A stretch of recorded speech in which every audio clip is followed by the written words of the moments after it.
This is Michael McAvoy, and you're watching the webinar for the MTHFR Methylation and Biochemistry Master Course. This is a nutritional certification program, training course that I've created over several years of clinical research and development. It's a very important course, I feel, to help train clinicians in dealing with the massive influx of clientele who are dealing with methylation types of problems. And this course was also created in part to help shed some light on genetic testing today in the 21st century, some of the problems with the use of genetic testing and what can actually be done to integrate genetic testing into a wider, more holistic approach. So this training material, which we're going to take a look at today, deals primarily with methylation and also with biochemistry, as well as the use of genetic testing in clinical setting. So about me, I'm the CEO and founder of Metabolic Healing. We're basically a nutritional consulting company that's web-based. We have clients all over the world, and we've authored hundreds of articles on our website, metabolichealing.com.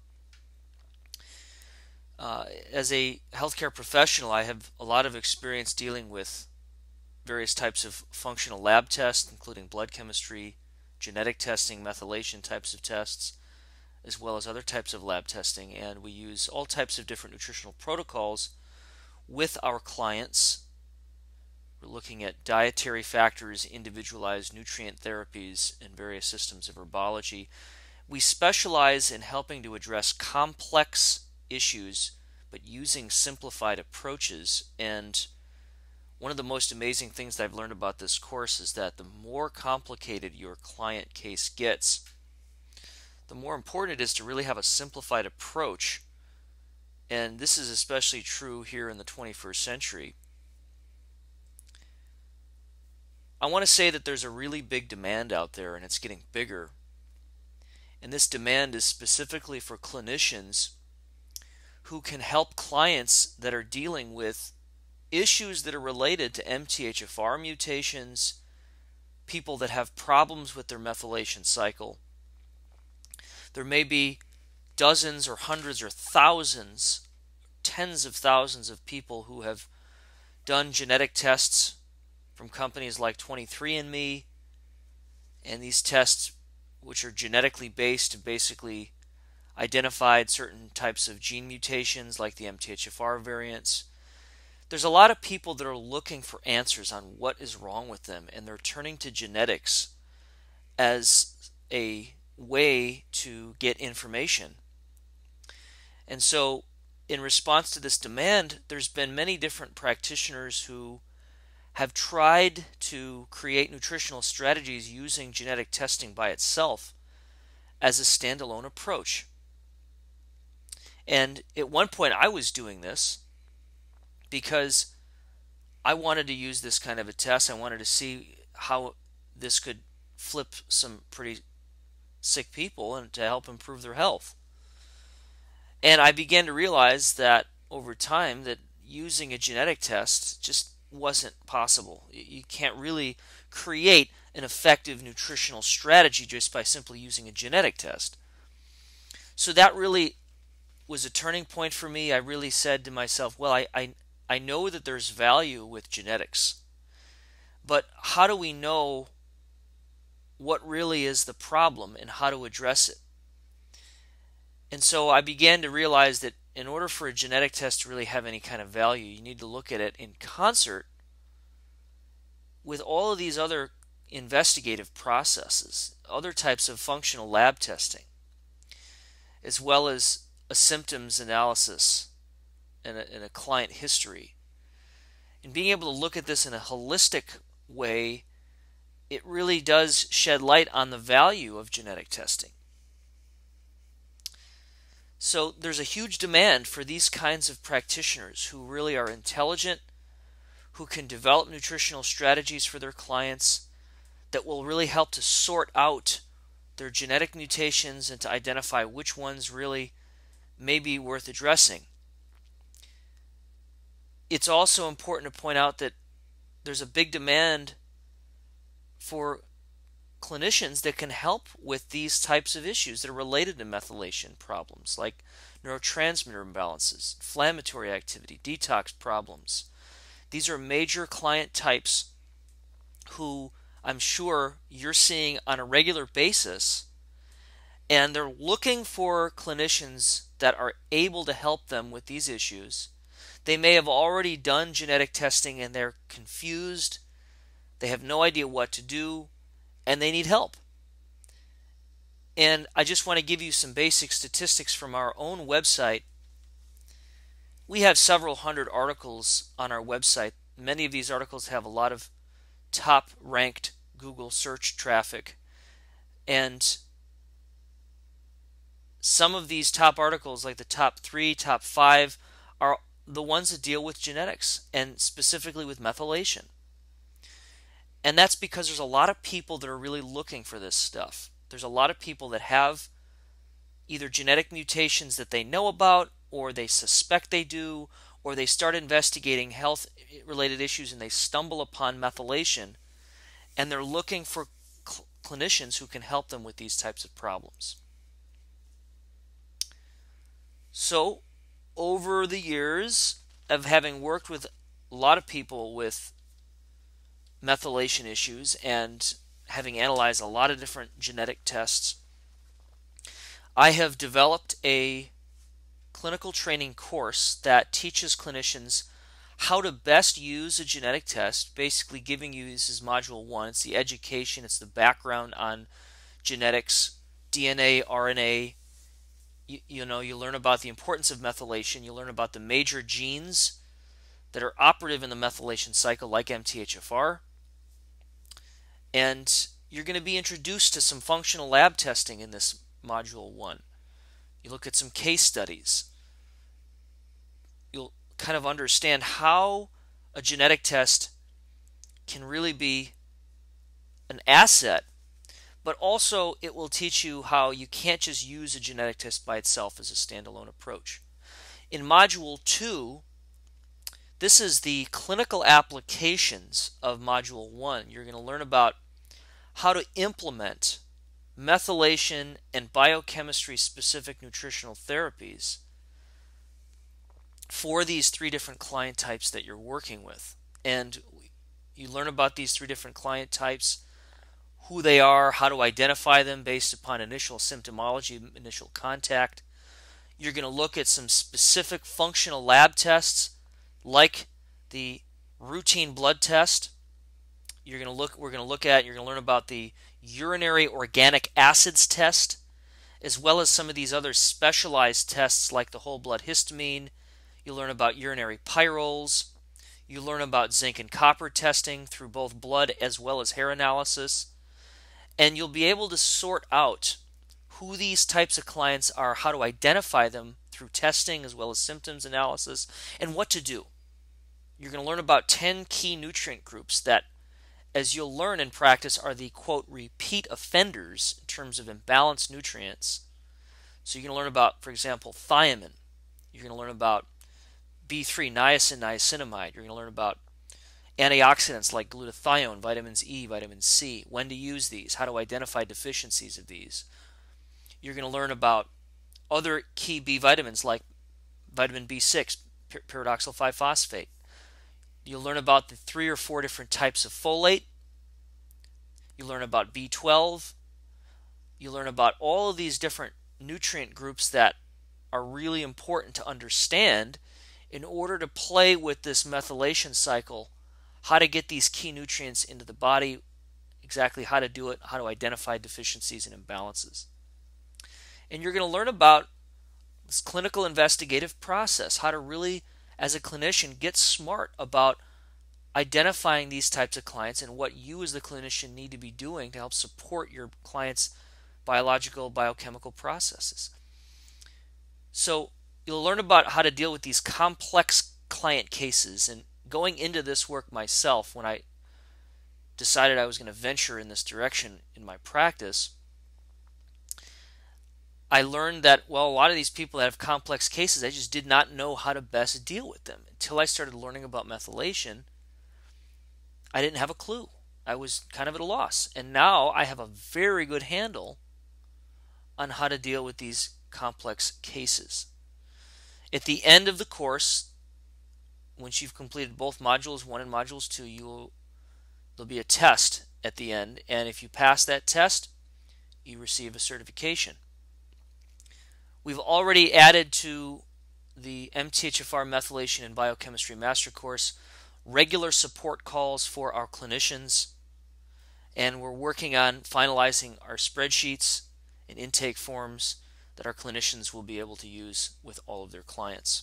So what you're looking at here is the methylation cycles. And why is it crucial? What's so important about methylation? So what you're looking at here is the two interlocked, interjoined methylation cycles, the tetrahydrofolate cycle on the left, which regulates folate methylation,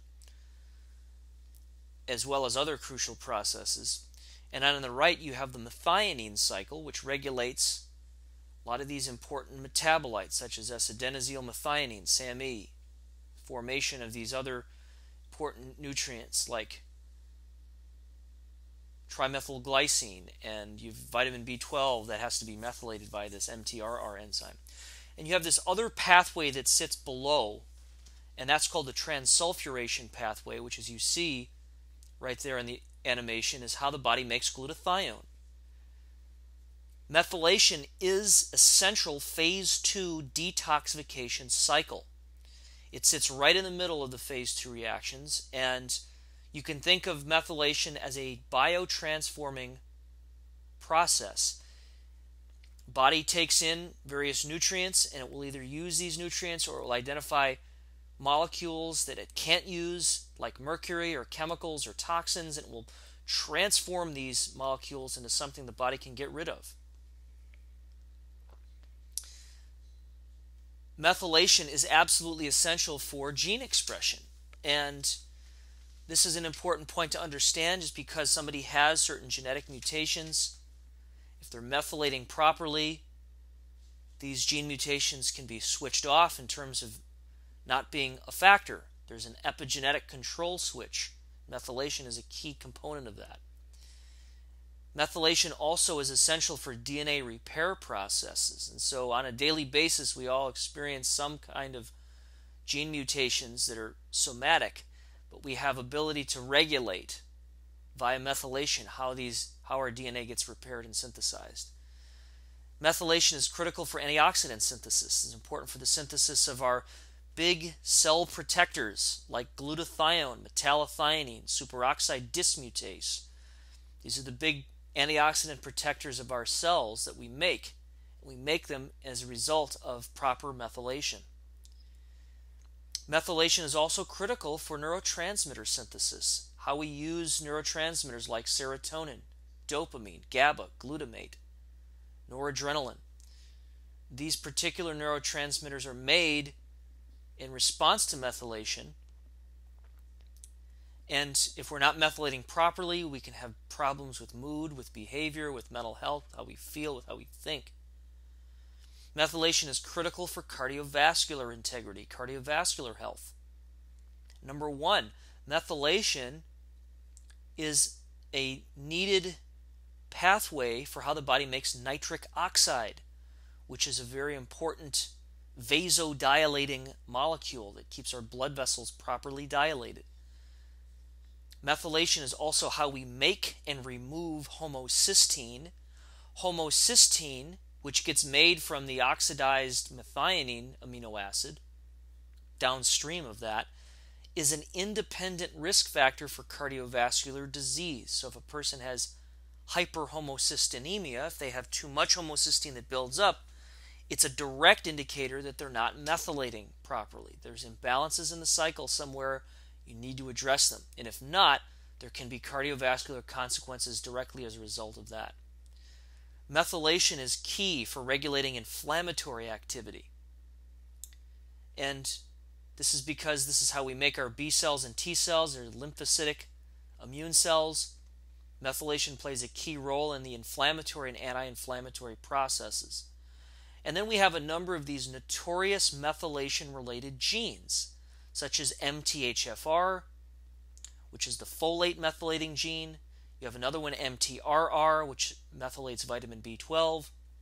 You have some of these other genes, CBS, cystathionine beta synthase, which is how the body takes homocysteine and makes these precursors to glutathione, cystathionine and cysteine. BHMT and COMT, these other important methyltransferases that are critical for methylation-related reactions.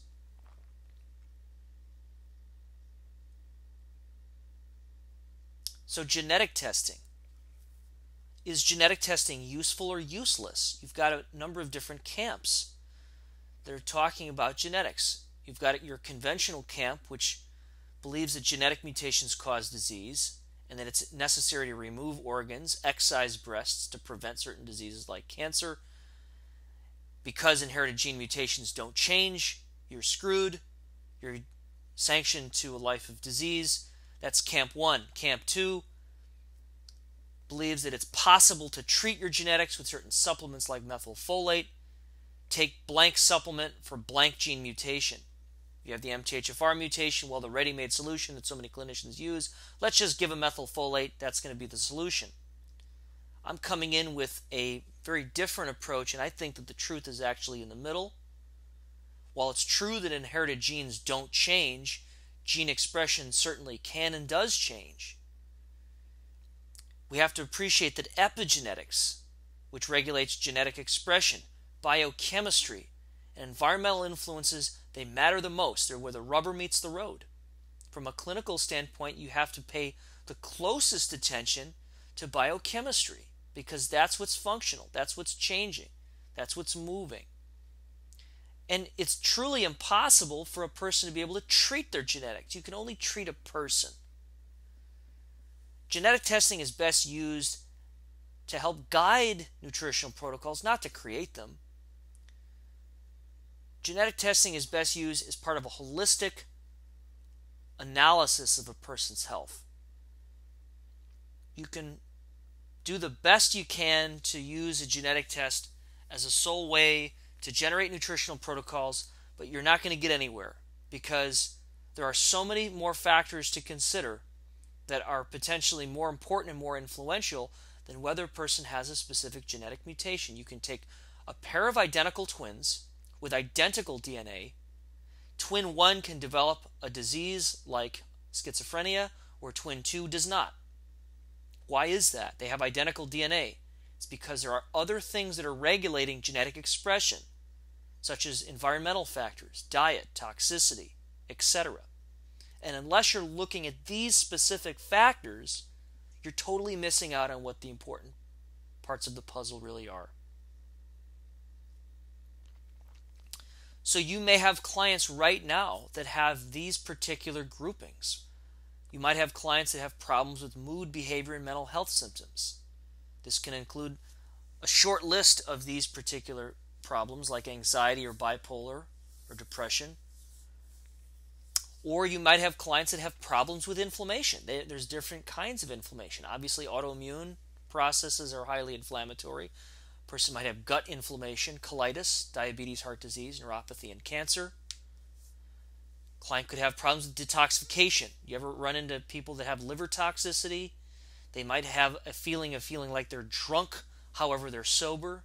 Chemical sensitivity, frequent headaches. We usually classify these clients as people that have problems with detox. So in my course, what you will learn is how to identify these 3 different client types and identify them not only through symptomology, but identify them through specific lab tests. Because guess what? All 3 of these client types have some problems with methylation and or biochemistry. And by looking at the specific markers on certain functional lab tests, you're able to get a better handle on what to do with these client types. And why does genetic-based nutrition not work? Well, let's look at the standard approach. Let's take this supplement for this gene mutation. Let's treat the part instead of the whole. Let's get as reductionistic and as simplified and as allopathic as we possibly can while ignoring the bigger picture. To me, what's more important is the integrative holistic approach, which uses genetic testing as one part of a larger investigative process, but we treat the whole instead of the part. We treat the person, not their disease. We treat the person and their whole clinical presentation. So this integrative approach is far more holistic, integrative, and comprehensive. We're not just looking at individual parts, we're taking in the whole picture. So we have to use an evidence-based approach, and this starts with a clinical investigative process. You need to learn about how to evaluate certain functional lab tests like blood tests, blood chemistry. You're going to go over the hair analysis, some of these urine tests like the urinary organic acids, urinary pyrols. And you're also going to learn about some of these specialized tests like the zinc and copper, whole blood histamine. You also need to have a good evaluation of symptoms and clinical history to kind of understand who you're dealing with. As I mentioned before, it's really important to kind of categorize, group these client types. So knowing if your client is working with detox problems or inflammation problems, or if it's mood, behavior, mental health related. As a metabolic typing advisor, you definitely want to make sure you know what your client's metabolic type is. And we're going to look at a case study here in a minute that's going to show you how we've integrated a metabolic typing approach with our methylation and biochemistry specific nutrition. And lastly, clinical investigation. If you have a genetics test, which genes are potentially problematic? Well, you certainly aren't necessarily going to know that by just looking at the genetic test itself. You're going to need to look at some functional lab tests that are going to give you some clues about what's going on. And also, the clinician needs to have a sense of knowledge. What type of client are you dealing with? What are some of these key nutrient groups that are particularly relevant when dealing with these types of clients, and why? Why does thiamine play an important role in antioxidant activity? Why does pyridoxal 5-phosphate play an important role in mood, behavior, and mental health? You need to definitely know these things, and you definitely learn about these things in my course. You also need to know about how to layer supplements in and when to use particular nutrients, so you have a good understanding of these 10 key nutrient groups that you learn about. How do you use them? When is the best time to implement them?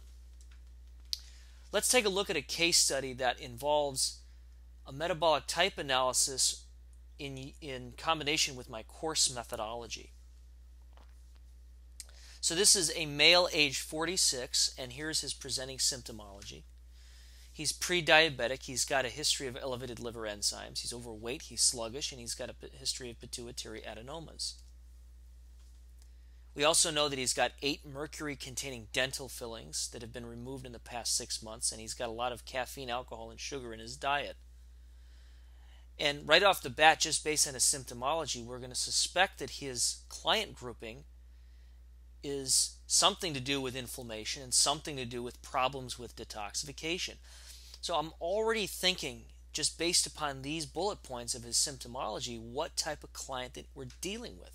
And then based upon that suspected grouping, we're going to run some initial lab tests and say, I think that you're a candidate to do a metabolic typing assessment. So guess what? He's a balanced type, but he's got a slow oxidative subdominance, 51%. So we think, well, this guy's a balanced type leaning towards a slow oxidizer. So guess what? We're going to need to definitely pay attention to that as we lay out his dietary recommendations. So we also did an HTMA, and what did we find? There's some heavy metals, especially mercury and cadmium. We know that cadmium interferes with zinc. We know how important zinc is for detoxification. Well, guess what? Why is zinc so important for detoxification? You're going to learn about it in the course.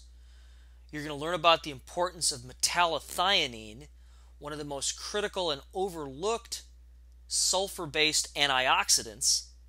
And guess what? It's a zinc-based antioxidant too. So if you've got a low level of zinc, or if you're showing cadmium toxicity, which displaces the zinc, it's going to screw up your metallothionein, and hence antioxidant defenses are probably going to be compromised. So we also ran a blood test, and some of you may have a familiarity with blood chemistry, some of you might not. I highly recommend running a blood test with just about every client you're working with because there could be such an enormous amount of valuable data in there. And you're definitely going to learn about some of these key blood chemistry markers in the course. So we could see that the guy's got an elevated level of glucose and insulin. So we know that he's having blood sugar problems, which is inflammatory. We see that his uric acid level is high.